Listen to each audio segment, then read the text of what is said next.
answer. So let's be specific, so that we can. I want to make sure that it's the right move for the county, Myron, that we're doing it fiscally responsible. Not only that, is it a need or is it a want? Is it a desire? Okay, if it's an issue where we have confidentiality, then we have to address that. I understand that. We've gotten along with this office over there for quite a while. That's never been an issue.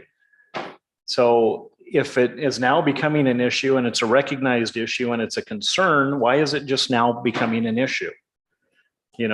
Right now we're getting by pretty reasonable with the city. We have a good partnership with the city. I'm pretty sure that if we took any concerns to the city about a lift that wasn't working, they would probably fix that. They would probably get on that and get it fixed. I think they're aware of that. I mean, so Probably I think pretty ambiguous words. well, yeah, it is. We just need to decide, if this is a space that we think we can possibly live with, we'll just get these issues addressed. If you haven't seen it, I would encourage you to go tour it. I did, and Charlie did. I've seen it. We've all seen it. We've been there. So if you think it would work, then great. But, Unless I someone knows of have some a others. question. We've added a lot of people over there to that office over what initially was. How many of those people absolutely have to be retained in that office? So, I guess. We live in a world of cell phones, remote communications. I didn't even think about it when I was up to the 911 center and you push a button and you can be over across town or you could be in Sioux Falls and you can handle these questions. How vitally important it is to have everybody in the same office? Yeah, I think that's worth the discussion. I know there's some, is it necessary to have ICAP in the space that they're in? That's probably the big discussion. And I would say having that accessibility and having that connection is essential to getting people the needs that they have. For example, yesterday we had a woman who is homeless, living in her car, came into our office. Our partnership with ICAP allows us to do some of those emergency housing pieces right away. Hunter with ICAP is becoming approved to be able to process the homeless applications in our community right away, so that she provides that support. And so we at the county are able to provide some short-term support. Hunter is able to address the long-term needs, and we're able to coordinate that together. That I understand, because you can turn, I'm just going to pick on you, please, because I can turn right to you and we come together on this. Why can't you pick this up and have and on your screen and have her on her screen someplace else and have that same conversation? I think in an ideal world that would. I think in reality of people are busy and people don't answer the phone and people are out and about, we just can't facilitate conversations in that way. I know there is technology. Technology is great. It's never going to replace the face-to-face connections and the real-world interactions that we have. That's one of my major concerns is we've overloaded the office probably inadvertently without the forethought of what this might do to room. And how vitally is it important to have the ICAP person over there? I guess I don't think it really is anymore. I think with the ever-changing electronics, I think that's a luxury, it's a want, not a need. Some of that confidentiality piece is probably part of that as well, to do some of that over the phone. I think you have to have those face-to-face conversations, and there's documents that need to be signed. But we do have secure phone lines. We can sign all kinds of papers that are legal right over the deal, right on the screen. Yeah, I guess I'm a pretty techie guy and in favor of the co-location part of it. I think you answered my questions on whether or not. Say the concern I had was more the LATC intern. That's not going to be a constant, and interns don't always get desks. She's floating and she's fine. And then the CHW thing, we don't know what's going to happen with that. We'll see how that works, but that might go away as well. So and the other issues of privacy and all those, that's the functionality of the office. I think that's kind of an argument for it too. So It's not necessarily the number, it's about the, Yeah. how you perform your work. So we want the office to be effective in, however it's set up. So, and part of that is the space. Well, I guess you can get those other issues addressed and see where that's at. We'll put it back on, I guess, and then go from there if everyone feels comfortable or doesn't feel comfortable at that point. And so, From this, so that I know from the space that you guys saw, other than the wiring and the internet, is there the electrician?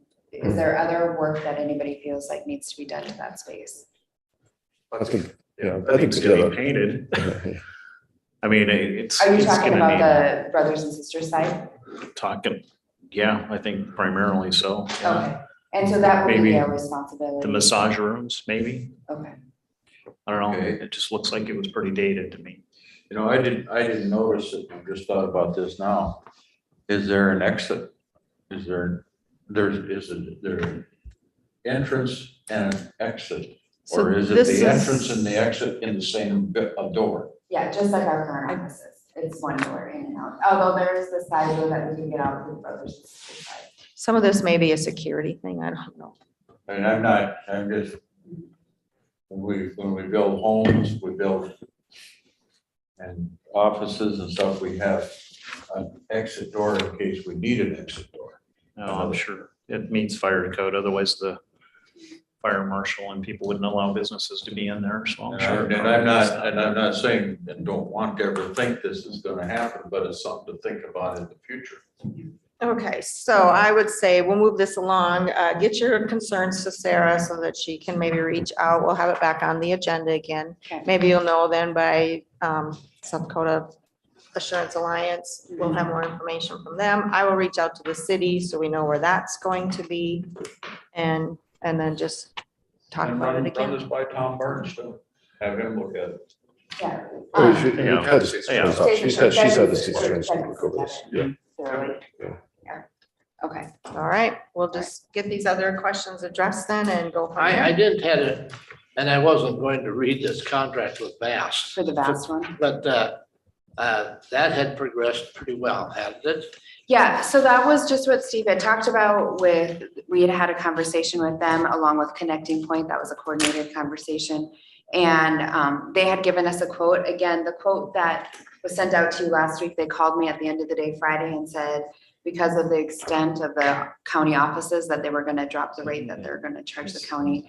And so the vast contract, which is the next, I don't know, Yeah, if you that's- guys wanna hold off on that one as well. What kind Probably. of struck with me is that Steve is talking about meeting with Bass tomorrow. I don't know if there's any connection at all. It is. there. It is, it's It's a different vendor. He's Different already- vendor, okay. yeah, but yeah, it is all coordinated with Yeah. that piece. So Yep. we might as well not do this either Hold off on then that one. until we Okay. know what's going to happen on the other one. Good. So, Okay. because otherwise it would be over at the other location or wherever. So, all right, Okay, we'll put it back on the agenda. You put it on when you feel you're ready. Okay. And are able to get the questions answered that you need. So, okay, that sounds good. all right. Okay, Thanks, Sarah. Thank you all.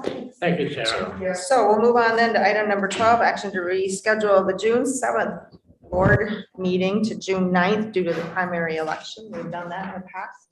It's been our procedure because the board has to meet on the 9th to conduct the canvass, so Okay. I will not be available on election day to I'll Thursday. second. Who made the motion? Motion. Charlie made the motion and Lee seconded it. Okay. I'm touched by that. All right. All in favor, say aye. Aye. Aye. Opposed? That motion carries. Action to elect the final rule allowing counties to use up to 10 million of the ARPA recovery funds as lost revenue for the provision of the general government services. This I'll is make, basically what it says it is. I'll make that motion. Motion by Gable, Second it. second by Johnson. So what this is though, is I guess the feds are saying, the federal government is saying that we need to make an election to apply this method of calculation. Right, Um, to take the And probably just, 10 million of loss of revenue. It's like a standard deduction Yeah. on your income tax. so it's type kind, thing. that's a good, so as Yes. opposed to itemizing, we're taking the standard deduction because Well, I mean, we still We're will allowed. itemize when we do Right, the but operating it's- cash transfers, but Mhm. But we don't have to, but since we don't, just so people understand, we didn't really have lost revenue because of, because of COVID. What happened was. Allowing it, they're now allowing us to use for government Right. services. So, Okay. yeah, and so for people that don't know, every county in the country got some ARPA funding. And so with our funding, it's under the $10 million. So we can just do it as it's similar to a standard deduction. We can just say, okay, that's how we're gonna. And we need to do this process in order to be able to utilize it. That gives, what's good about that, gives though, us is it gives us flexibility to minimize the impact of using using federal funds. Because there's a lot of strings attached and there's a lot of, there's there's a lot of staff time involved in, going back and documenting that. So this allows us the flexibility to find the best use so we don't, to minimize that cost. Within our own Yeah. governmental Yeah. services. Yeah. Yep. All right, we have a motion and a second. Any other comments, questions? Hearing none, all in favor, say aye. Aye. Opposed, that motion carries. Action to approve claims for payment. No claims today. Action to approve automatic budget supplements, the ERA expense. We expended in the month of May, $18,889.59, utilizing grant funds for ERA, rent and utilities, and we can now do an automatic budget supplement to the welfare budget with that. Motion to approve that. Motion by Gable. Second. Second by Van Duzen. Any other comments, questions? Hearing none, all in favor, say aye. Aye. Opposed, that motion carries. Action to approve personnel changes. We have one of those, Jay Roberts has been accepted as the new deputy VSO, but he will not be able to start due to commitments with the National Guard until probably the first of the year. But he is available to work on an hourly rate until then, so that is what the Veteran Service Officer is proposing. He will be at pay scale 40, step 1, 2511 per hour. Motion to approve. Motion by Gable, second by Waterman. I think you need to restate that starting date, not the first of the year. It It is. says January 1st, 2023. Well, that's when you'll start. Yes. Yeah. He's gonna be just kind of going in whenever he He got a commitment to fulfill with, they Okay. thought it was going to be sooner. But it's turned out that there's been a change in policy at the guard level or something like that, so he will have to fulfill his commitment now. Okay. So he's hourly part-time, basically. Yeah, Correct. Yep, so whenever he works, he'll be getting that per hour Yeah. until January Yep. 1st. No benefits until January 1st. We ready to vote? All in favor, say aye. Aye. Opposed, that motion carries. Action to approve travel requests. I had a couple more come in after I sent the packet out. First one is for employees from the highway department to attend a South Dakota Association of County Highway Superintendents workshop. And second one is to allow treasurer employees to attend the annual deputy workshop that is sponsored by the county association. Motion by Van Duzen, second by Gable. All in favor, say aye. Aye. Opposed, that motion carries. Item number 18, public notices, possible quorum of commissioners. Do we have any events that anyone can think of? There could be a quorum of us at There's that, 911. There won't be one, right, Troy? There's just. Yeah, there's a 911 coordination board meeting tomorrow. Immediate noon. Codington County Republican Women, I think they have a meeting this Friday that is, you hear from candidates and stuff, so. Okay, It's kind of could maybe be a quorum there. Anyone else have anything? Look like it. All right, how about old business? Do we have any old? How about new business? Is there any new? Some things for the open. Guess I'd like to mention and thank our law enforcement officers for all that they do. It is Law Enforcement Appreciation Week. Also, the month of May is Mental Health Awareness Month, so that's another So we have the green. ribbon- something else that we need to recognize and thank all those that help those individuals that are in need. Any other things for the open? Do we have a need for executive session? Madam Chair, just a quick one for for contracts, under contracts, just a quick. Okay, okay, so we will go in under contracts, which is number 2.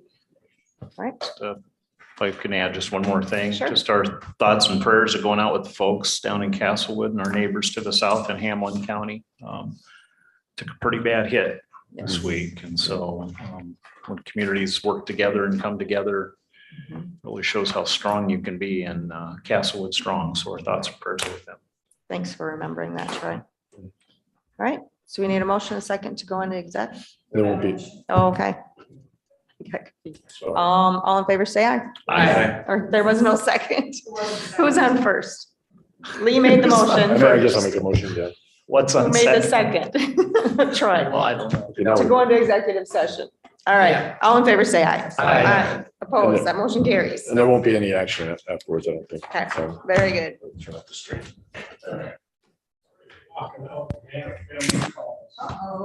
JT, it was for the first time I said something that was probably newsworthy and he missed it. Yeah, the last part we got. Oh, did we? The last part. The middle, the exciting middle part.